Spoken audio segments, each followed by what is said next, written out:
All right, guys, let's talk recovery week. So a lot of you guys have been here through a couple different recovery weeks now and kind of have a feel for why it's so important, and maybe you've heard me talk on it before or a couple different times. For those of you that haven't, here's the main reason behind it. So basically the way it works is at the end of every long phase of training, training is usually written anywhere from 8 to 16 weeks worth of weeks in a row, depending on where in the training cycle we are and where we are on a yearly basis.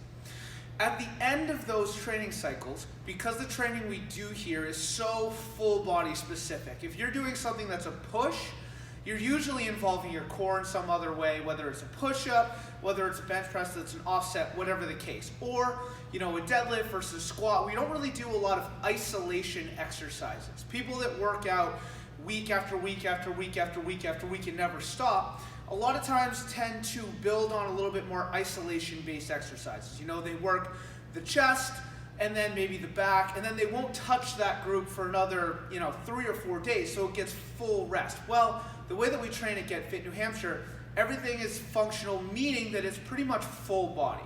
So every day you come in, you're working some sort of push, you're working through the shoulders, the elbows, the wrists. Every day you come in, you're working through something that works through the hips, the knees, the ankles. There isn't really that off time like there is built into some other sort of programming. It's a different way than we do it.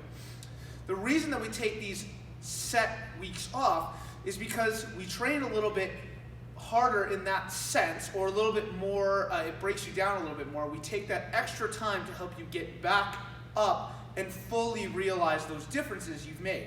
If you're constantly feeling broken down from training, then you can never actually get back up to that new peak. Maybe when you started, your peak was here, and then through training, you've kind of started to decline, but just because you've been working hard, and then we take that week off, and where you were here, now you're here, and that's where our new starting point is, and hopefully we get to a point where we then jump above that part. So that's why we take those recovery weeks, to allow you to fully recover before we start our next phase of training, so that you don't run into a situation where you're so sore and feeling so tired and beat down that you're unable to then get back to that new peak that you've built. Now, what a lot of people tend to think when we say recovery week is we're telling you go home, sit on the couch, don't do anything. It's the exact opposite.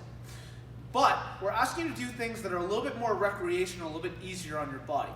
For example, maybe you're not coming in to train 4 days a week, but maybe you go on a couple hikes, you make sure you get out for a few nice walks, all that kind of stuff. Go for some bike rides, just do some stuff that you normally wouldn't do as much of. Take that hour and do something that's a little bit easier on your body to help keep you moving, but also allow those joints to recover. All right?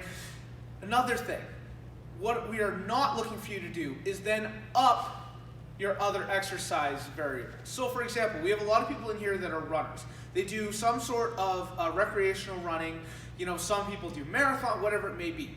What we do not want you to do is, because you're not training in here, to then go out and double your miles. Okay, if you would normally run 20 miles a week, don't run 40 the week of recovery week because we're not training, because then you're just going to completely offset that recovery period to the point, and it's not going to affect you the week after. It's going to affect you 3 weeks down the road when you have to take days off from training, or you're not able to run because you feel so beat up that you just physically can't. That's what we're trying to avoid. We take a little bit of a step back now, rather than your body forcing you to take a step back later. All right, so again, do some recreational stuff. Go for hikes, go for bikes. I know it's going to be the March recovery week, so there's not as much available in terms of outdoor stuff unless the temperature really jumps up. But go for some nice walks. Get stuff done that you wouldn't normally.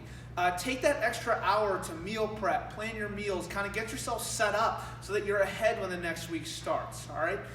But for those of you that haven't been through recovery week before, that's the reasoning behind it. If you guys have any questions, please feel free to ask any one of your coaches and we'll be able to talk to you more about it. Coach out of out.